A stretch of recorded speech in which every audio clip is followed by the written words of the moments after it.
Olá, galerinha, tudo bem com vocês? Guilherme Campos aqui, professor de Educação Física da Rede Estadual do Maranhão. E nessa aula de hoje, do nosso projeto Fique em Casa Aprendendo, nós iremos falar aqui um pouquinho sobre as zonas-alvos de treinamento.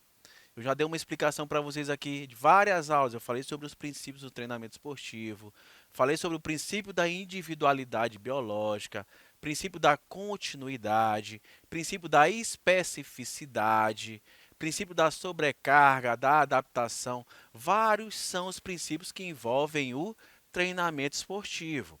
Daí a gente precisa falar um pouquinho sobre as zonas-alvos de treinamento. Por que falar sobre as zonas-alvos de treinamento? Para que vocês entendam que determinado estímulo, quando ele não é dado no volume ou na intensidade correta, não vai resultar em ganhos, a melhoria do rendimento daquele indivíduo.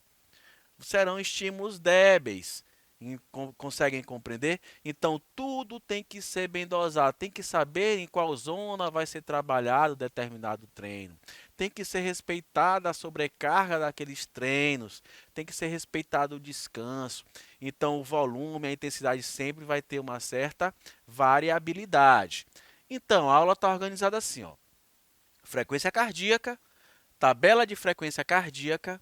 Aí eu vou falar para vocês sobre as adaptações agudas e as adaptações crônicas, princípio da adaptação, princípio da continuidade.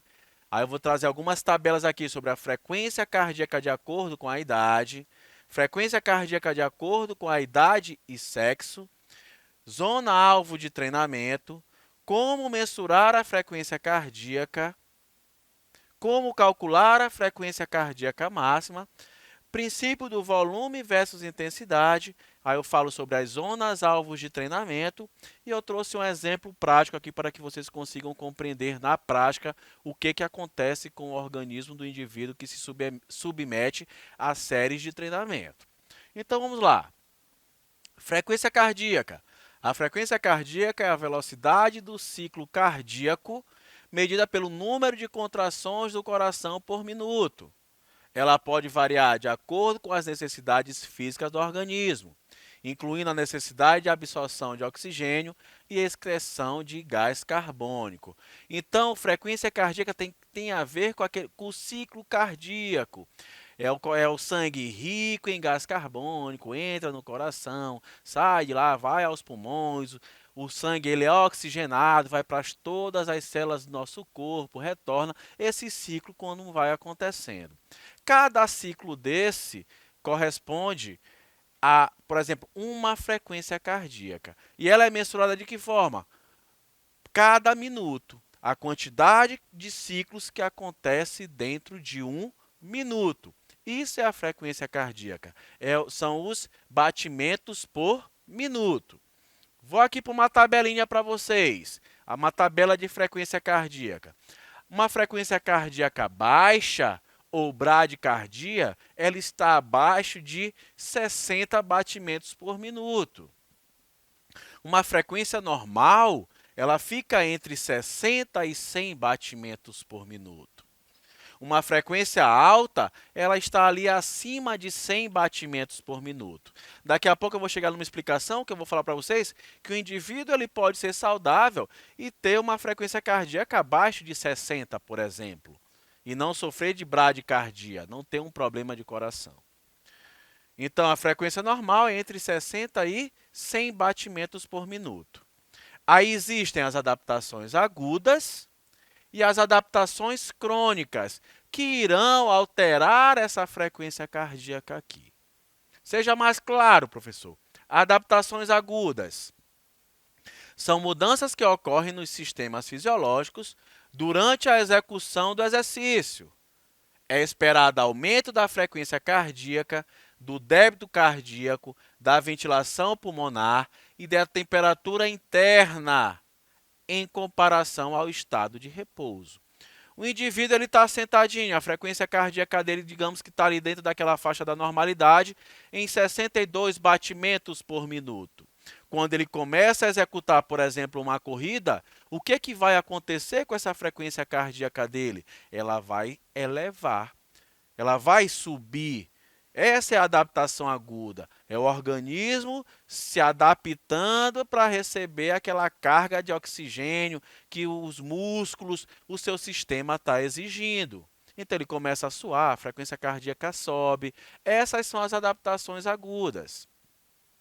As adaptações crônicas são mudanças morfofuncionais que ocorrem nos sistemas fisiológicos a longo prazo, sendo dependente da somatória de todas as adaptações agudas e subagudas ao longo de um período de semanas, meses ou anos. Então, aqui eu circulo para vocês, ó, são mudanças morfofuncionais. É quando eu consigo, através da prática de exercícios físicos, alterar, por exemplo, aquela minha frequência cardíaca normal, que gira entre 60 e 100, mas de repente eu deixo ela ali a 55 batimentos por minuto. O que significa isso? Eu tive uma alteração morfofuncional. Meu coração, ele ficou mais forte, ele ficou mais eficiente. A cada ciclo desse, a cada batida por minuto, ele consegue oxigenar meu corpo de forma mais eficiente. E isso eu consigo fazer com a prática de atividade física constante, com a prática de exercícios físicos. Aí é o princípio de quê? Um princípio da adaptação. É quando meu corpo se adapta àquele estímulo. Então, se adaptou a esse estímulo aqui. Eu consegui ter uma mudança morfofuncional. Depois, esse estímulo que eu aplicava aqui, ele passa a ser débil. Então, eu tenho que trabalhar um princípio da sobrecarga, por exemplo. Eu começo a aumentar o volume, aumentar a intensidade do treino, para que eu trabalhe numa zona alvo de treinamento que tenha os resultados na melhoria do meu rendimento. Conseguem compreender? Então, com um longo período de semanas, meses ou ano. Isso aqui é o quê? É o princípio da continuidade. Então, para que eu sofra essas alterações morfofuncionais, essas adaptações crônicas, eu preciso respeitar a continuidade desses estímulos que eu vou dando ao organismo do indivíduo.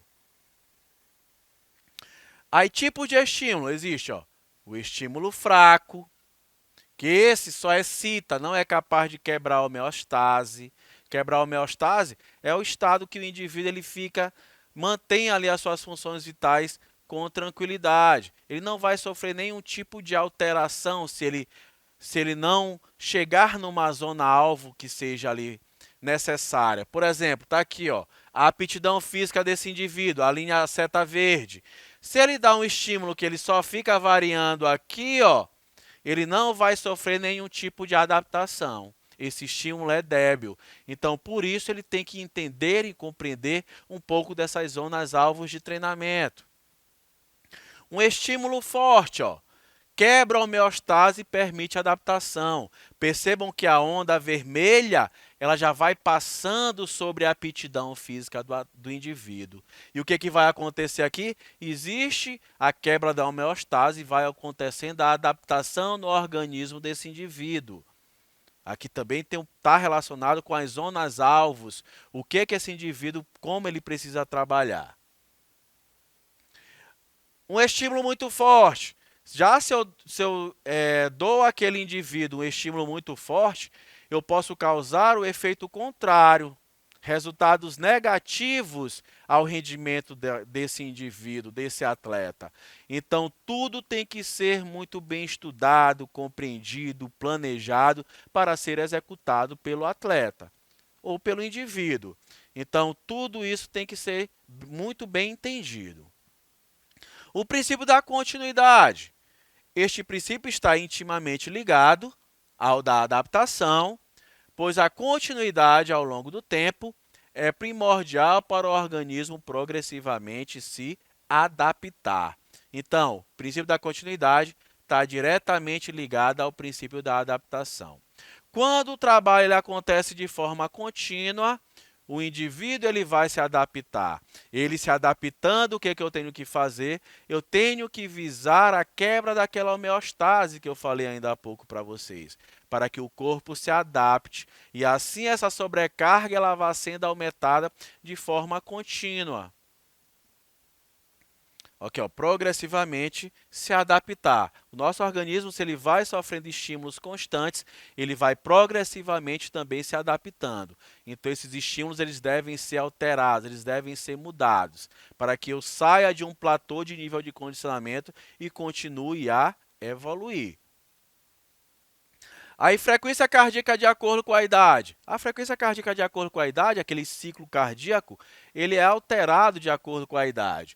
Percebam aqui, ó, de uma criança até 2 anos de idade, ela gira entre 120 a 140 batimentos por minuto. Se vocês forem ver lá, sentir o coração de uma criança, ele bate de forma acelerada. Muito acelerada. A gente pensa até que é alguma coisa, algum problema que tem. Não, é normal, é natural. É um coração ali novo, é um coração que está entendendo, está começando a compreender. Então ele bate de forma, é um coração frágil, digamos assim. Entre 8 e 17, 80 a 100 batimentos. Aí percebam aí adultos, ó. Tem duas classificações, ó. O adulto sedentário, de 70 a 80 batimentos por minuto. Um adulto ativo, de 50 a 60 batimentos por minuto. Lembram que eu mostrei o gráfico, a tabela lá da frequência cardíaca normal, que eu falei que girava em torno de 60 a 80 batimentos por minuto? Então está aqui, ó, no adulto sedentário de 70 a 80 e ativo de 50 a 60. O que eu estou querendo mostrar aqui para vocês? Que o indivíduo que é ativo, ele vai ter a sua frequência cardíaca, o quê? Ele vai ter a sua frequência cardíaca mais baixa, porque ele vai sofrer aquele processo morfofuncional, aquela adaptação crônica que eu falei para vocês ainda há pouco. Então, o indivíduo sedentário, coração fraco. O indivíduo ativo, um coração mais eficiente, um coração mais forte. O coração necessita bater menos para oxigenar o corpo desse indivíduo. Então, gira em torno de 50 a 60 batimentos por minuto. Isso aqui vai variar de acordo com o quê? De acordo com a aptidão física de cada um. Aí uma frequência cardíaca em repouso aqui dos homens, ó. Aí aqui já tem alguns, vai de excelente a ruim. Então, do indivíduo aqui, ó, de 18 a 25 anos, um indivíduo adulto, ruim, acima de 82. Percebam que essa frequência cardíaca aqui, ó, ela é o quê? Ela está alta. Por quê? É um coração fraco. E ela vai ser excelente. Qual é a marcação do excelente? Entre 56 e 61 batimentos por minuto. Aqui é um coração mais forte. Aqui é um coração mais resistente. Excelente, então, a gente vai associar o quê? Ao indivíduo que é ativo. Ruim a quem? Aquele indivíduo que é sedentário. Então, percebam a importância da prática de exercícios físicos para a vida, para a saúde do indivíduo. Eu não estou falando aqui nem de atleta profissional. Eu estou falando de um indivíduo que visa a saúde. Você consegue alterar, ter essas adaptações crônicas com a prática de exercícios físicos. E disso vocês devem se conscientizar. Quanto mais ativo eu for, mais saudável eu vou ser. Aí existe uma diferenciação entre o sexo masculino e o sexo feminino, tá? Vou pegar a mesma faixa etária. 18 a 25 anos. Ruim. A mulher acima de 85 batimentos por minuto. Excelente. Entre 61 e 65 batimentos por minuto. Ruim é o quê? Aquela mulher sedentária. Então, o coração dela vai ser fraco. E excelente é o quê? É aquela mulher que é ativa. A frequência cardíaca gira em torno de 61 a 65 batimentos aqui por minuto. Professor, o senhor está falando muito de frequência cardíaca, isso, aquilo, outro. Vamos entrar aqui na zona alvo de treinamento. É delimitada pelos limites superior e inferior da frequência cardíaca. Mostrei já tabelas para vocês. Que você deverá manter durante o exercício. Essa faixa de intensidade é definida pela existência de um limite mínimo de intensidade para o exercício ser eficaz e de limite máximo para uma boa tolerância. Então, perceba, ó, limite mínimo de intensidade para ser o quê? Eficaz, para que tenha resultado esse exercício. E o limite máximo para que o indivíduo tolere, para que ele não se lesione, para que ele não se machuque, para que não ponha a vida desse indivíduo em risco, fazendo uma frequência cardíaca muito alta, por exemplo. Ele pode, de repente, infartar, o coração dele pode não suportar. Então, essas zonas devem ser respeitadas. Professor, então, como eu vou mensurar a minha frequência cardíaca? Existem dois modos de você mensurar, que não seja por algum aparelho eletrônico, algum frequencímetro, alguma coisa.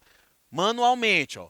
No pulso, basta colocar o dedo indicador, ó, você coloca os dedos indicadores aqui, o dedo indicador sobre o pulso e você vai sentir, respira fundo e fica aqui, busca sentir a pulsação, o ciclo cardíaco.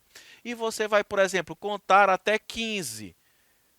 Deu 20 batidas, você vai multiplicar por 4, que é 1 minuto, né? 15 vezes 4, 60. Você vai ver a sua frequência cardíaca em repouso.